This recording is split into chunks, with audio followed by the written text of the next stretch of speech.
ختم اللہ، مہر لگا دی اللہ نے.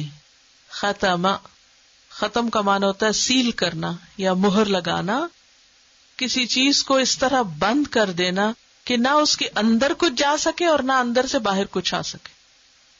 تو اللہ نے ان کے دلوں کو سیل کر دیا ہے. اب ان کے دلوں کے اندر ایمان نہیں جائے گا، نور نہیں جائے گا، نور ہدایت اندر نہیں جائے گا، کیونکہ دل بند ہو گئے ان کے. ختم اللہ علی قلوبہم، ان کے دلوں پر. قلوب قلب کی جمع ہے، اور قلب عربی زبان میں کہتے ہیں الٹ پلٹ ہونے کو، کہ دل بھی انسان کے کیسے ہوتے ہیں، ایک حالت پہ نہیں رہتے. کیسے ہوتے ہیں؟ دل ایک حالت پر نہیں رہتے، دلوں کی حالت بدلتی رہتی ہے. کبھی آپ ایک چیز کو، ایک کھانے کو بہت انجوائے کر رہے تھے، اور کبھی دوسرے وقت میں اسی کھانے کو آپ کا دل نہیں چاہ رہا تھا. اب بھائی کھانا تو وہی ہے، آپ کو کیا ہوا؟ آپ کا دل بدلا ہوا ہے. تو دل کو دل کہتے ہی اس لیے ہے کہ وہ ایک حال پر نہیں رہتا، الٹ پلٹ ہوتا رہتا ہے. اسی لیے ہمیں دعا مانگنی چاہیے، یا مقلب القلوب ثبت قلبی علی دینک. اے دلوں کو الٹ پلٹ کرنے والے، ہمارے دل کو اپنے دین پر جما دے. تیرے دین پر جب آئے یہ دل تیری طرف مائل ہو تو پھر نہ الٹے، پھر آگے پیچھے نہ ہو، بس وہ پھر اسی پر ہی ٹھک جائے. یہ دعا بھی قرآن المسنون دعا کی کتاب میں لکھی ہوئی ہے. ختم اللہ علی قلوبہم، اللہ نے ان کے دلوں پر مہر لگا دی ہے. وعلی سمعہم، اور ان کے کانوں پر. سین میم عین سم کا لفظ کان اور سماعت دونوں کے لیے استعمال ہوتا ہے. کیا کہا میں نے؟ سم کا لفظ کان اور سننے کی صلاحیت دونوں کے لیے استعمال ہوتا ہے. اب قلوب جمع ہے، آگے ابصار بھی جمع ہے، لیکن سم کا لفظ جو ہے یہ واحد ہے. اور قرآن پاک میں جہاں بھی سم کا لفظ آیا ہے سنگولر ہی آیا ہے، کان ہی آیا، کانوں نہیں آیا. سین میم عین سمع، سمع سننا، اور سمع کان. ان کے کانوں پر بھی اللہ نے مہر لگا دی، کان بھی بند کر دیے، کان بھی سیل کر دیے. اب اندر کچھ نہیں جاتا، کیونکہ کان ذریعہ ہے نا اندر جانے کا، تو جو ذریعہ ہے، راستہ ہے، وہی بند کر دیا گیا. اب ہم تو ترجمہ جمع کر رہے ہیں. آپ نے کیا لکھا ہے ترجمے میں؟ کان لکھا ہے یا کانوں لکھا ہوا ہے؟ کانوں لکھا ہوا ہے. اب کیا جواز ہے کہ لفظ سنگولر ہے اور ہم مانا جمع کر رہے ہیں؟ کوئی ہونا چاہیے نا جواز. کوئی پوچھ سکتا ہے آپ سے، یہ ہو سکتا ہے آپ کے دل میں خود ہی خیال آیا. کان تو ایسے ہی دو ہے ہمارے. ہم جو ہے یہ جمع ہے ان کے. تو عربی میں قاعدہ یہ ہے کہ جب سم کا لفظ جمع کی طرف منسوب ہوتا ہے، اضافت اس کی جمع کی طرف ہوتی ہے، تو معنی بھی جمع کا ہو جاتا ہے، بھلے وہ لفظ سنگولر ہی کیوں نہ ہو. ٹھیک ہے. تو سم مفرد ہے، مصدر ہے، کم اور زیادہ دونوں کے معنوں میں استعمال ہوتا ہے، اور جب جمع کی طرف مضاف ہو تو معنی بھی جمع کا ہو جاتا ہے. وَعَلَىٰ سَمْعِهِمْ، اور ان کے کانوں پر بھی مہر ہے. پردہ نہیں کہا، مہر ہے. وَعَلَىٰ أَبْصَارِهِمْ غِشَاوَةٌ، اور ان کی آنکھوں پر پردہ ہے. ابصار بصر کی جمع ہے، آنکھ، اور یہاں ہے آنکھیں. آنکھوں پر غشاوتن پردہ ہے، اس لیے وہ حق کو دیکھ نہیں سکتے. ان کے دلوں پر مہر ہے کہ حق دل میں نہیں جاتا. کانوں پہ مہر ہے کہ وہ حق بات سننے میں دلچسپی نہیں رکھتے، سن کے فائدہ نہیں اٹھاتے. آنکھوں پہ پردہ ہے کہ حق دیکھ نہیں سکتے. وَلَهُمْ، اور اب ان کا انجام کیا ہے؟ عذاب، عذاب، عظیم، بہت بڑا. عین ضامیم. عذاب کا لفظ جو نا اس کا معنی ہوتا ہے سزا. ہم اردو میں ویسے عذاب کو عذاب کہتے ہیں، اس لیے ترجمہ عام طور پہ نہیں کیا جاتا، لیکن لفظی معنی کیا ہوتا ہے؟ سزا. ان کی سزا بہت بڑی ہے. اور اگر ہم مزید ڈکشنری کھولیں اور اس کی اور تہ میں جائیں تو بیسیکلی عذاب کا لفظ استعمال ہوتا ہے شدت پیاس سے کھانے اور سونے کو چھوڑنے کے لیے. شدت پیاس سے کھانا اور سونا چھوڑ دینا، یہ عذاب کا معنی ہوتا ہے.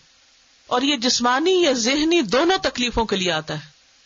عذاب صرف جسمانی نہیں ہوتا بلکہ اور کیسا ہوتا ہے؟ ذہنی. بعض لوگ جسمانی طور پر کمفرٹیبل بستر میں لیٹے ہوئے ہوتے ہیں لیکن نیند نہیں آتی ان کو، کیونکہ ذہنی طور پر ٹارچر میں ہوتے ہیں، کرینکی ہو رہے ہوتے ہیں. جیسے بعض اوقات بچے سو کے نہیں دیتے، تو وہ کیا ہوتے ہیں؟ ڈسٹرب ہوتے ہیں. ہم کیا کہتے ہیں؟ ان کی نیند ڈسٹرب ہو گئی, اب یہ سو نہیں رہے, تو وہ ایک پین میں ہوتے ہیں. تو عذاب جو ہے یہ ایک پین ہے. اور عذاب کا لفظ جب تعذیب کے معنی میں آتا ہے, اس کا معنی ہوتا ہے کسی چیز کی مٹھاس دور کر دینا. عذبن میٹھے کو بھی کہتے ہیں اصل میں, عین ذال بے الف ہٹا دیں عذبن. تو عذاب مٹھاس دور کر دینا, مزہ خراب کر دینا. تو ان کے لیے عذاب ہے, یعنی ان کی دنیا میں جتنے مزے ہیں وہ سارے کیا ہو جائیں گے؟ خراب ہو جائیں گے, سب مزے ختم. Death is the destroyer of players. جتنی بھی دنیا میں انسان کو مزے مزے کی چیزیں ملی ہوئی ہیں, خوشی کے جتنے بھی سامان کانوں اور آنکھوں اور دل میں ہیں انسان کے, وہ سارے کے سارے موت کے ساتھ ختم ہو جاتے. ہاضم اللذات ہے, لذتوں کو توڑ پھوڑ دینے والی ہے. تو ان کا انجام کیا ہے کہ ان کے لیے بہت بڑا عذاب ہے. عظیم جو ہے یہ اس کا اپوزٹ ہوتا ہے حقیر. حقیر کا لفظ سنا کبھی؟ حقیر کیا معنی ہوتا ہے؟ حقیر اتنا چھوٹا. عظیم ہوتا ہے بڑا اور حقیر ہوتا ہے چھوٹا. ایک کبیر بھی ہوتا ہے. کبیر, کبیر کیا ہوتا ہے؟ بڑا, اور اس کا اپوزٹ کیا ہوتا ہے؟ صغیر. تو یہاں یہ نہیں کہا عذاب کبیر, کہا عذاب عظیم. عظیم جو ہوتا ہے وہ اپنے سائز میں بڑا ہوتا ہے, اور اس کے اپوزٹ حقیر سائز میں چھوٹا. حقیر سی چیز ہے, حقیر ادنا سی. تو صغیر سے بھی چھوٹا ہوتا ہے حقیر. تو اسی طرح کبیر سے بڑا ہوتا ہے عظیم. تو ایسی چیز جس کا خطرہ یا جس کا سائز بڑا ہو. عذاب عظیم وہ عذاب جس کا خطرہ بھی بہت ہے, ٹارچر بھی بہت ہے, اور اس کا سائز بھی بہت بڑا ہے. جہنم کتنی بڑی ہے؟ آپ صلی اللہ علیہ وسلم نے ایک مرتبہ صحابہ کے ساتھ بیٹھے ہوئے تھے کہ ایک آواز سنی, تو آپ نے فرمایا تم جانتے ہو کہ کس چیز کی آواز ہے؟ یہ ایک پتھر تھا جو جہنم میں 70 سال پہلے پھینکا گیا تھا اور آج تہ پہ گرا جا کے. اتنا گہرا. کبھی گہرا کنواں دیکھا ہے زندگی میں؟ کبھی آپ اوپر والے فلور پہ کھڑے ہو کے نیچے دیکھے تو کچھ بھی نہیں. 30 فلورز 50 100 فلورز کے اوپر آپ چڑھ کے نیچے دیکھ, کچھ بھی نہیں. کوئی چیز پھینکے 1 سیکنڈ میں نیچے پڑی ہوگی. کتنی گہری جہنم ہے. اسی لیے اس کو حاویہ کہا جاتا ہے, گڑا. وہ گرتا ہی جائے گا نیچے. بہرحال تو ان کے لیے عذاب ہے بہت بڑا. اب آپ دیکھیے کہ یہ جو دوسرا گروپ ہے, بیسیکلی یہاں ذکر ہے ان لوگوں کا جو نبی صلی اللہ علیہ وسلم کے زمانے میں آپ کا انکار کر رہے تھے, آپ کی لائی ہوئی تعلیم کا انکار کر رہے تھے, جیسے ابو جہل, ابو لہب اور دیگر لوگ. تو بات یہ ہے کہ انہوں نے انکار کیا تھا. انکار کب ہوتا ہے کسی چیز کا؟ جب اس کا پتہ ہو یا نہ ہو, جانتے ہو یا نہ ہو. جانتے ہو. تو مغضوب علیہم کون ہوتے ہیں؟ جو جانتے ہیں لیکن مانتے نہیں, کرتے نہیں. تو یہ جو دوسرا گروپ ہے یہ مغضوب علیہم کا ہے, جنہوں نے نبی صلی اللہ علیہ وسلم کو پہچان لیا تھا. وہ عربی زبان کے ماہر تھے, قرآن کو انہوں نے پہچان لیا اور چھپ چھپ کے سنا بھی کرتے تھے. اور ابو جہل چھپ کے اقرار بھی کرتا تھا کہ ہاں مانتے ہیں, جو کچھ کہتا ہے صحیح کہتا ہے, لیکن اس کے باوجود ضد میں آ گئے تھے, ہٹ درمی کا شکار ہو گئے تھے. تو وہ لوگ جو ضد کا شکار ہو جائیں, حق کو جاننے کے باوجود اس کو نہ مانے, اس کا انکار کر دیں, اس کو ریجیکٹ کر دیں, ان الذین کفروا, پھر ان کا حال کیا ہوتا ہے کہ آپ ان کو کچھ سمجھائیں, کچھ ڈرائیں, کچھ انہیں جہنم کا بتائیں, کچھ دوزخ کی بات کریں, جو مرضی کریں, وہ کیا کرتے ہیں؟ لا یؤمنون, وہ نہیں مان کے دیتے. وہ کہتے ہیں کہ یہ تم کسی اور سے کرو جا کے باتیں, مجھے مت بتاؤ, مجھے نہیں سننا. اب آپ دیکھیں کہ اللہ سبحانہ تعالیٰ نے تو ہر انسان کو فطرت پر پیدا کیا ہے. پیغمبر جب حق لے کر آتا ہے وہ ایسی چیز نہیں ہوتی جو کسی کو سمجھ ہی نہ آئے کہ یہ کیا کہہ رہا ہے. یعنی آپ کی باتیں کوئی فلسفہ نہیں تھی. پیغمبر کوئی فلاسفر نہیں ہوتا, وہ کوئی سائنٹسٹ نہیں ہوتا کہ جس کی تھیوری سمجھ ہی نہ آئے اور اس کو سمجھنے کے لیے ایک بڑی زندگی چاہیے ہو. یہ کوئی ایسے فلسفے یا الجھی ہوئی باتیں, یہ شعر و شاعری نہیں, کیونکہ شاعری بھی بعض اوقات آرام سے نہیں سمجھ آتی نا. تو پیغمبر جو پیغام لائے وہ کھلی کھلی باتیں تھی, صاف باتیں تھی, سب کو سمجھ آنے والی تھی. پیغمبر کا اپنا اخلاق اور کردار اور اس کی اپنی شخصیت بالکل جانی پہچانی تھی. بہت سے ایسے دلائل موجود تھے جو اس بات کی گواہی تھے کہ محمد رسول اللہ صلی اللہ علیہ وسلم برحق نبی ہیں, قرآن سچی کتاب ہے, اور جس ایک رب کی طرف وہ بلا رہا ہے وہی اصل خالق اور مالک ہے اس کائنات کا. لیکن انہوں نے ساری باتیں سمجھ کر ضد میں آ کر انکار کر دیا. تو یہاں آپ کو بتایا جا رہا ہے کہ جن لوگوں نے انکار کر دیا ہے وہ نہیں مانیں گے، کیونکہ اللہ نے ان کے دل اب سیل کر دیے. کیا اللہ تعالیٰ نے پہلے ہی سیل کر دیے تھے یا بعد میں کیے ہیں؟ کیوں کیے ہیں؟ ان کو بھی بس اپنی وہ قومیت پرستی تھی، یا اپنی قوم کا جو پرانے رواج اور طور طریقے تھے، روایات تھی، وہ اس پہ چلنا چاہتے تھے. تو کئی ایک اسباب ہوتے ہیں حق کے انکار کے. تو بنیادی طور پر اللہ نے ان کے دلوں کو سیل کر دیا. کیوں کر دیا؟ معلوم ہوتے ہوئے جب وہ کرتے تھے تو ہوا یہ کہ آپ جب کسی چیز سے کام نہ لیں، مثلاً اگر آپ اپنے ہاتھ سے کوئی کام نہ لیں، تو جو لوگ کبھی لکھتے نہیں ہیں ان کے لیے لکھنا مشکل ہوتا ہے، کیونکہ انہوں نے ہاتھ سے کبھی کام ہی نہیں لیا. لیکن جو لوگ کام کرنے والے، مثلا کچھ لوگ آپ دیکھیں اتنی تیزی سے وہ نیٹنگ کر رہے ہوتے ہیں. وہ کیسے کرتے ہیں؟ کام لے کے اتنی پریکٹس ہو جاتی ہے کہ وہ بغیر دیکھے کچھ کر رہے ہوتے. اسی طرح اور بھی سارے سکلز آپ دیکھیے. اسی طرح اگر آپ چلیں نا تو آپ کو چلنا بہت مشکل لگتا ہے، اگر آپ کھائیں نا تو کھانا مشکل لگتا ہے. کوئی بھی جسم کا حصہ اگر آپ استعمال نہ کریں تو کیا ہوتا ہے؟ اس کو زنگ لگ جاتا ہے، وہ کام نہیں کرتا، بیکار ہو جاتا ہے. اسی طرح اگر کوئی دل سے کام نہیں لیتا تو دل کو کیا ہوتا ہے؟ زنگ لگ جاتا ہے، دل سکڑنے لگتا ہے، اور سکڑتے سکڑتے سکڑتے اس کے اندر پھر سرکولیشن کی کوئی گنجائش ہی نہیں رہتی، بند ہو جاتا ہے، سیل ہو جاتا ہے. قرآن پاک میں اللہ تعالیٰ فرماتے فَلَمَّا زَاغُوا أَزَاغَ اللَّهُ قُلُوبَهُمْ، جب وہ بگڑے اللہ نے بھی ان کے دلوں کو پھر ٹیڑھا کر دیا. جب وہ ٹیڑھے ہوئے تو اللہ نے بھی ٹیڑھا کر دیا. ایک اور جگہ پر آتا ہے فَبِمَا نَقْضِهِمْ مِيثَاقَهُمْ لَعَنَّاهُمْ وَجَعَلْنَا قُلُوبَهُمْ قَاسِيَةً، ان کے عہد توڑنے کی وجہ سے ہم نے ان پہ لعنت کی اور ان کے دلوں کو سخت کر دیا. تو دلوں کی سختی انسان کے گناہوں کی وجہ سے ہوتی ہے. جب انسان مسلسل اللہ کی نافرمانی کرتا رہتا ہے تو پھر اللہ تعالیٰ دل سے صلاحیت چھین لیتا ہے. اور اس کی کیا وجہ ہوتی؟ انسان کی خواہشات ہوتی ہیں. انسان اپنی منمانی کرنا چاہتا ہے، اپنی خواہشات کے مطابق زندگی بسر کرنا چاہتا ہے.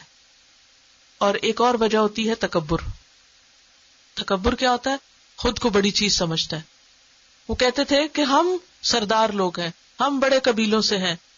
محمد صلی اللہ علیہ وسلم جن کے پاس زیادہ دولت نہیں ہے، یہ کیسے پیغمبر بنا لیے گئے؟ یہ چند ایک وجوہات تھی جس کی بنا پر ان کو مشکل ہو گیا تھا حق قبول کرنا. تو ختم اللہ علی قلوبہم. دل کی بات اس لیے کی نا کہ دل ہی خواہشات کا مرکز ہوتے ہیں. جب آپ کا دل کسی اور چیز میں لگا ہوا، مثلا اگر اس وقت آپ کے دل میں کہ گھر جانا ہے، تو میں اگر لیکچر کو اپنے ٹائم سے اوپر لمبا کروں گی تو پھر آپ کا دل اچاٹ ہو جائے گا، پھر آپ میری بات نہیں سن سکیں، کیونکہ اب آپ کا دل یہاں نہیں رہا، کہیں اور چلا گیا. یہ عام زندگی میں بھی ہوتا ہے نا کہ جب دل میں کچھ اور بس جاتا ہے تو پھر اللہ کی بات نہیں سمجھ آتی. اسی لیے آپ دیکھیں کہ جن لوگوں کو میوزک سننے کا بہت شوق ہوتا ہے، یا جن لوگوں کو اور اسی طرح کی دنیا کی کچھ ہابیز، کچھ اور شوق ہوتے ہیں، پھر ان کا دل اس میں اتنا انوالو ہو جاتا ہے کہ پھر حق کی بات، قرآن کی بات، خدا کی بات، ان کا اس میں دل نہیں لگتا، ان کو وہ اچھی نہیں لگتی، وہ کرنا نہیں چاہتے. تو یہ کفار مکہ جو تھے خاص طور پر ان کا ذکر ہے، اور پھر اس کے بعد یہ سب کے لیے عام ہے جو بھی ایسا کرے. تو ان کا حال یہ تھا کہ وہ اپنے آپ کو بڑی چیز سمجھتے تھے، ان کے دل دنیا کی خواہشات میں ڈوبے ہوئے تھے. سورۃ الجاسیہ آیت 23 میں آتا ہے افرأیت من اتخذ الہہ ہواہ، کیا دیکھا تم نے اس شخص کو جس نے اپنی خواہش نفس کو اپنا خدا بنا رکھا ہے. وَأَضَلَّهُ اللَّهُ عَلَى عِلْمٍ، اللہ نے اس کو علم کے باوجود گمراہ کر دیا. وَخَتَمَ عَلَى سَمْعِهِ وَقَلْبِهِ، اور اس کے کان اور اس کے دل پہ مہر لگا دی اور اس کی آنکھ پر پردہ ڈال دیا. وَعَلَى سَمْعِهِمْ، اور کانوں پر بھی پردہ. آپ دیکھیں کہ کان ایسی چیز ہے جو اندھیرے میں بھی سن سکتے ہیں اور روشنی میں بھی سن سکتے ہیں، لیکن آنکھیں ایسی چیز ہیں کہ جو صرف روشنی میں دیکھتی ہیں. تو انہوں نے اپنی ان فیکلٹیز سے کام نہیں لیا، لہٰذا اللہ تعالیٰ نے بھی پھر ان کے دلوں پر مہر لگا دی. تو ان آیات سے یہ پتہ چلتا ہے کہ سینے کا حق کے لیے کھل جانا اللہ کی بہت بڑی نعمت ہے. فَمَن يُرِدِ اللَّهُ أَن يَهْدِيَهُ يَشْرَحْ صَدْرَهُ لِلْإِسْلَامِ، اللہ جس کے ساتھ ہدایت کا ارادہ کرتا ہے اس کا دل اسلام کے لیے کھول دیتا ہے، دل کھلنے لگتے ہیں. اللہ کی بات سن کے، قرآن سن کے دل خوش ہونے لگتا ہے. تو پھر کیا ہوتا ہے، جب دل کی خوشی سے کوئی اس طرف آتا ہے تو اس کا دل نرم ہوتا ہے، تو جو بھی تھوڑی سی بات بھی اس کو پتہ چلتی ہے تو اس کا دل کھل اٹھتا ہے. اور پھر اس کے اندر ایک بہار آنے لگتی ہے، ایک اچھی زمین کی طرح. اور جس کے لیے اللہ ہدایت کا ارادہ نہیں کرتا تو اس کا دل تنگ کر دیتا ہے. جس کو اللہ ہدایت نہ دینا چاہے تو یجعل صدرہ ضیقا حرجا، اس کا دل تنگ کر دیتا ہے، بھیج دیتا ہے، اور پھر اس کے بعد اس کے نہ اندر کچھ چیز آتی ہے نہ اندر سے کوئی خیر باہر آتی ہے. ایک اور بات جو یہاں سے ہمیں پتہ چل رہی وہ یہ ہے کہ انسان کو بہت زیادہ اپنی ذات پہ اور اپنی سوچ پہ اور اپنی تھنکنگ اور اپنے آپ پہ بہت زیادہ مان نہیں ہونا چاہیے، اعتماد نہیں ہونا چاہیے، اور اوور کانفیڈنٹ نہیں ہونا چاہیے کہ میرے پاس اتنی ڈگریاں، اتنا نالج ہے، میں اتنا کچھ جانتا ہوں، لہٰذا مجھے کسی اور چیز کی ضرورت نہیں ہے. دنیا کا علم جتنا بھی ہو، لیکن انسان کو ہمیشہ علم ہدایت کی ضرورت رہتی ہے، اور اس معاملے میں انسان کو اللہ اور اس کے رسول کی بات کے آگے جھک جانا چاہیے، چاہے اس کو سمجھ میں آئے یا نہ آئے. اور ایک اور چیز جو ہم سب کے لیے ضروری ہے کہ اللہ کی اس نعمت ہدایت پر شکر ادا کرتے رہیں.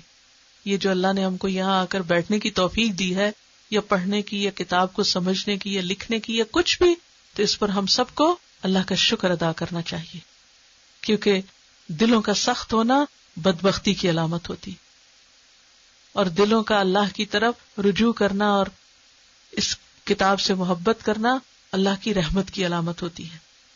اور پھر یہ ہے کہ جب کوئی ڈرانے والی آیات آئیں تو اس وقت ڈرنا بھی چاہیے، کیونکہ یہ کفار کی نشانی ہے کہ خواہ ان کو ڈراؤ یا نہ ڈراؤ وہ نہیں مانتے، ان کو کوئی اثر نہیں ہوتا. کبھی بھی کوئی انذار والی آیت، کچھ لوگ تو باقاعدہ مذاق اڑاتے ہیں، وہ قرآن میں کیا ہر وقت ڈرایا جاتا ہے، یہ مولوی حضرات ڈراتے رہتے ہیں اور فلاں. نہیں، یہ مسلمان کی شان نہیں ہوتی، وہ ایسی باتیں نہیں کرتا. جب قرآن کی کسی آیت میں ڈرنے کی بات آئے تو کیا کرنا چاہیے؟ ہم کو ڈرنا چاہیے، ہمیں خوف محسوس کرنا چاہیے. اور پھر یہ کہ انسان کو اوپن مائنڈیڈ، اوپن ہارٹ اور اوپن آئیز کے ساتھ رہنا چاہیے کہ خیر اور بھلائی کے لیے آلویز ویلکمنگ، آلویز ویلکمنگ. کیونکہ اگر کوئی شخص نہ سننا چاہتا ہے، نہ دیکھنا چاہتا ہے، اور نہ ہی حق کو اپنے دل میں کوئی جگہ دینا چاہتا ہے، تو یہ کوئی اچھی علامت نہیں، یہ بدبختی کی علامت ہے. تو خلاصہ کیا ہے سارے سبق کا؟ نمبر 1 یہ انسانوں کے اس دوسرے گروہ کی بات ہے کہ جن کے پاس علم تو بہت ہے، بہت کچھ سمجھتے ہیں، بہت کچھ جانتے ہیں، لیکن ہدایت کے لیے نہیں جھکتے، تکبر کی بنیاد پر یا خواہشات نفس کی بنیاد پر. اور جب کوئی اللہ کی کتاب اور اللہ کی بات کو ٹھکراتا ہے اور اللہ کی بات کو چھوٹا سمجھتا ہے اور اپنی عقل کو بڑا سمجھتا ہے، تو اس کے لیے پھر اللہ کی طرف سے ایک سزا ہوتی ہے. اور وہ کیا؟ کہ اللہ اس کا دل بند کر دیتا ہے، اس کو پھر مزید توفیق نہیں دیتا. اور اس برے انجام سے بھی ڈرنا چاہیے اور بچنا چاہیے جس کا یہاں ذکر کیا گیا، وَلَهُمْ عَذَابٌ عَظِيمٌ. تو پہلے گروہ کے لیے کیا کہا گیا تھا؟ اولئک ھم المفلحون. اور یہاں کیا کہا گیا؟ وَلَهُمْ عَذَابٌ عَظِيمٌ. تو آپ دیکھیے فلاح کا جو قرآنی تصور ہے وہ کیا ہے؟ فَمَنْ زُحْزِحَ عَنِ النَّارِ وَأُدْخِلَ الْجَنَّةَ فَقَدْ فَازَ. جو آگ سے بچا لیا گیا اور جنت میں داخل کر دیا گیا، وہی دراصل کامیاب ہوا.